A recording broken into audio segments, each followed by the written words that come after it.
All right, welcome back. Now we are talking about something that's known as the condensed nearest neighbor algorithm. What is this? CNN. It's also known as CNN in short. And what does it do? So it's like an algorithm that takes data, condenses it by throwing away, obviously aggressively, a lot of data. And then you can take this condensed data and apply your nearest neighbor algorithm to it. It's as simple as that, right? So take data, condense it, and we're going to see how that happens. Take data, condense it, and then apply the nearest neighbor algorithm. That's all that is to this, the CNN or the condensed nearest neighbor algorithm. Now, this condensed data that we're going to create, of course, depends on the choice of k. For example, if you run k with 3 versus you get run it with k equals 5, you get different data sets in both cases. So it's specific to your choice of k. And to illustrate that, to illustrate this CNN, we are going to use k equals 3. Let's begin with that because it's easier to get the majority vote. Of course, there are ways if k equals 4, but usually we use an odd k because of the majority vote thing that we do. All right. Let us assume we have this data that's already classified and it looks something like this. So I'm trying to be consistent with the textbook. And let's say this is the entire data set, right? And I'm denoting the data set with D. And so my D is these points x1, x2, and so on, xn. And each one has like a classification, but I'm saying y1, y2, yn. So of course, it does produce a hypothesis, although not quite like evident here. But we can say that this is the hypothesis that this entire data set is in its original form is going to produce is g sub d of x, right? So basically, if we are using this like the nearest neighbor on this, what we are getting based on this like hypothesis is like the predicted values, for example, y1 hat, y2 hat, y3 hat, so on, yn hat. All right. Okay.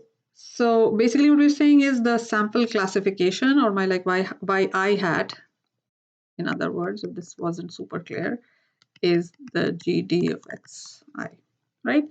Of course, if k is 1, then yi hat is exactly equal to yi because en is 0 in that case. Okay, so all of that is known. That's like the background information. Now what we want to do is we want to get a subset of this D and we're denoting it by S. So S is the subset of D, all right? And of course, it will have its own classification, right? The nearest neighbor classifier for this subset. And so the nearest neighbor classifier for that subset S is denoted by, and that's why I had the G there. So now we can say for this subset, which has like only fewer, like some fewer points than D for any X, right? And yeah, so for any X in general, what we want is that although like we have thrown away some data and we have the subset S, but what we really need in our final hypotheses is that my G sub D for any Xi should be G sub S for any Xi, right? Training set consistent. Hypotheses should classify the points similar to original data. Now the subset must produce the same yi hats is what I'm trying to like achieve. That's the goal of this. And the subset sometimes is also known as the working set. So if you're like sometimes come across that word, it's also known as the working set. Okay, so let us begin like with the smallest possible subset and let's denote it by S equals V. And let's have it here. So let's say one possible subset S is like phi, and because my k is 3, I already specified that earlier. Let us begin with 3 points. Now this subset S has only 3 points. So what we're going to do is like in step 1 of this KNN is going to be that I'm going to add like 3 points, randomly 3 points into S, right? So let's assume if this was my original data here. In fact, let's begin with this only, right? So I have this one, and maybe this one, right? So this is my S, like in boxes, whatever it is my S. Let's say I threw that. And then I'll bring my test point, because this is all I have in my subset, these 3 points. And let me bring in a test point, and let's denote it by like some star or X star, right? And so let's assume that my X star is here, and I'm just like making a star. And because we have like k equals 3, so this is like with k equals 3, apply the nearest neighbor depending on like whatever data set you have. And let's assume that this like test point actually has like obviously has some classification, but now we have to classify it based on whatever subset we have. So now what like I have only 3 points, right? And so I'm going to calculate this, this, and this. And so this gets classified as, let's say these circles were +1. So this gets classified as +1. Or we can say that this G sub S of this star, or maybe X star, whatever you like, is +1. All right, this is like the nearest neighbor for this star point with respect to my subset. Now, if I go back and check my original sort of data set, my D, right? And if I try to like classify it, right? And then again, I'm looking at like 3 nearest neighbors. So this, like with the entire data set, this guy here and this here, this circle, and these are the 3 nearest neighbors essentially, this, and this. So with respect to that, like my GD star is not going to be +1, but instead it's going to be -1, right? So the nearest neighbor for this point with respect to the entire data set is -1. Now, what does it tell us? It tells us that the current working set disagrees with the original data. Or in other words, I can say that this X star, if this point was denoted by X star, then it reveals, or it revealed, whatever you like to say, it reveals a training set inconsistency. They're not consistent. Consistency. All right. So what does that mean? So whenever we find like something like this, and to be like more precise, if I had found like if my S was like or is training set, I'm like training set is TS consistent with the original data set, right? So then we are done. Then we are done. We don't have to do anything, right? We can work with that. But now in this case, the second like option, maybe possibility is that S is not training set consistent. That means there exists a data point X star. There exists this X star and obviously a corresponding Y star, right? That reveals the inconsistency between the subset and my original data. What this means is that there exists this X star such that I have GD X star is not equal to GS X star. All right. So what we need to do is we need to add a point to my subset. So what we need if this happens is add a point to your S. And how do you do that? I need to do that.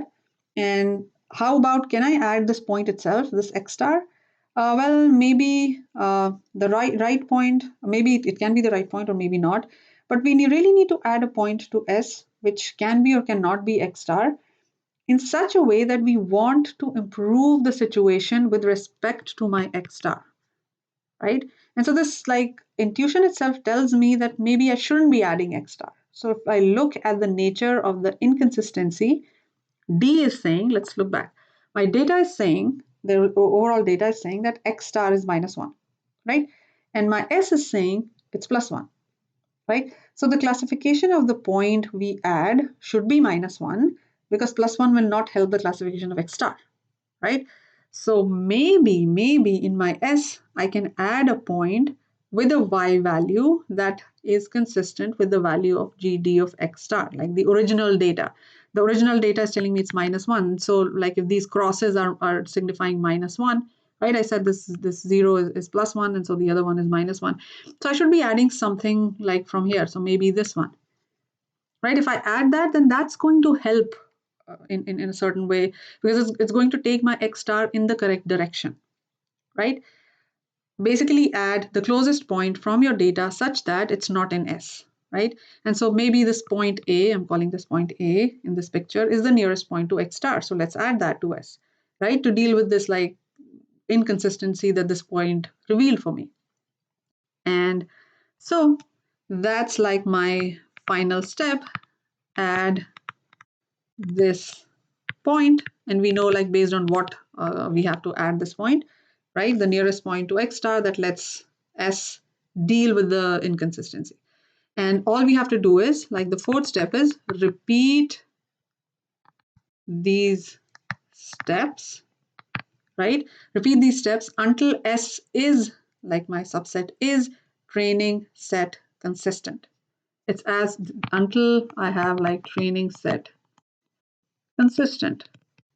And once you have that, right, then you're done, right? You can like you have a data set with like fewer number of points on which the nearest neighbor can be applied because you've maintained like in the algorithm itself that you're getting something that's training set consistent. Now, a few questions that might arise, I'm going to like address those, but let's actually summarize this first, like what's happening, because the picture that I was drawing was like pretty weird. So basically what we're trying to do is like I'm trying to classify these points when originally my S has only these squared points in the squares, right? So that's what I was doing. Randomly, first of all, selected any k points, right? Classify according to my subset S, and then this X star was inconsistent. It was an inconsistent point, and Y star, its classification with respect to D was inconsistent. So I'll add a point that's closest to X, which is this point.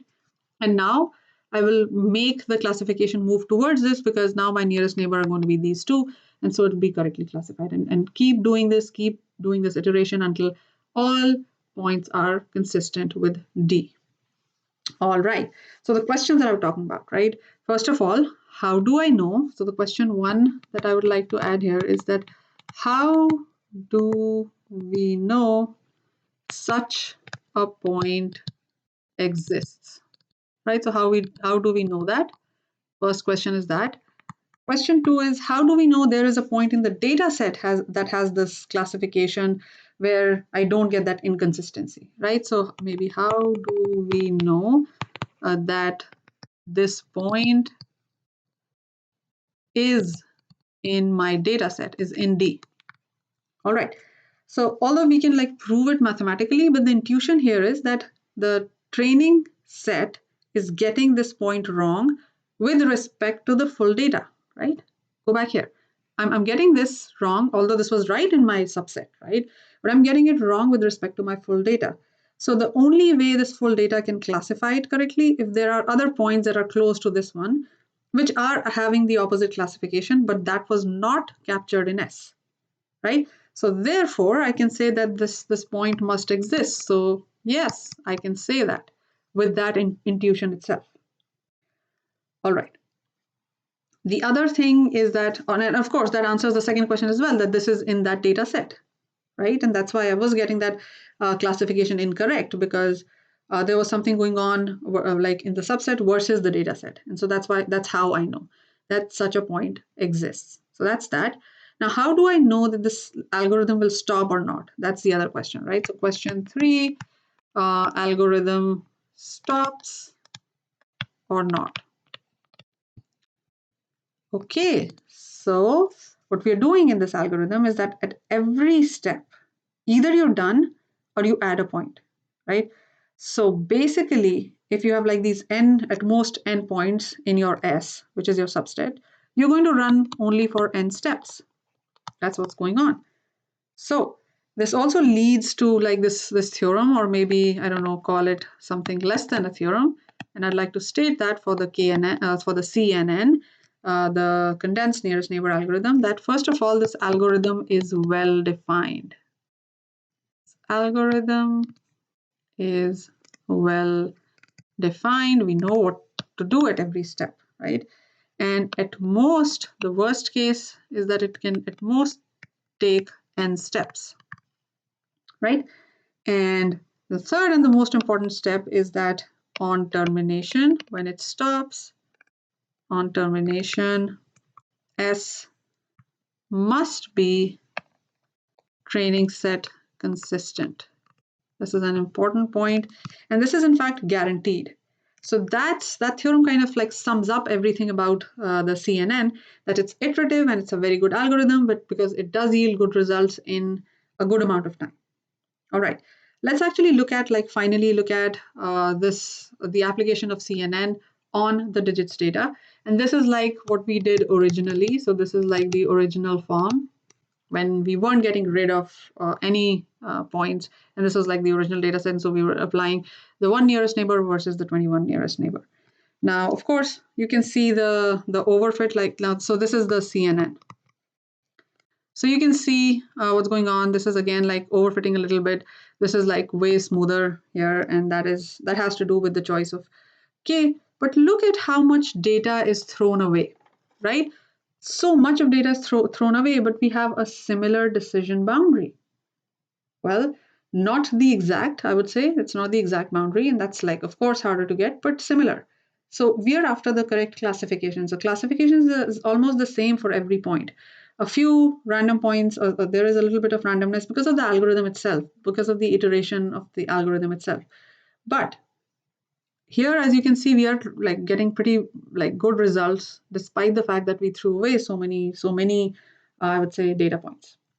All right, so the question, is it possible to find efficiently the smallest subset of the data that is training set consistent? I'm sure that question must be coming to your mind. Like the smallest, what is the smallest subset? And from the definition of the problem itself, you can tell that this is a hard problem to solve.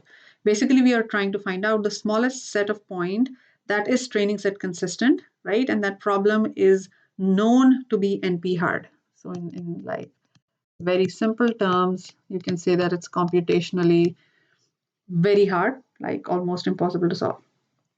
Okay, but well, we don't have to worry too much. Again, going back to our idea from the nearest neighbor algorithm itself, reasonably large K and N, and have E in preserved. So reasonably large K, reasonably large N, K like will have E in preserved. So if we chose K, well, we know that E out can almost get the optimal E out. So basically, we will be able to preserve performance. And this, the most important like accomplishment here is that this resolves the memory issue that we have with the nearest neighbor. So we condense the data just like a 5-year-old would do, not keep all the horse pictures, but just the important ones, just the representative ones. And this also resolves the computational issue to a large extent, if you can see, right? I'm not making as many, I would say, calculations as I would have done in the original data. So that has like kind of resolved most of our like issues with the original nearest neighbor. Now we'll talk about the efficiency, the algorithmic efficiency. How can we like improve? What are some of the things that we need to take care of when we are running this algorithm as such? I'm going to see that in the next video.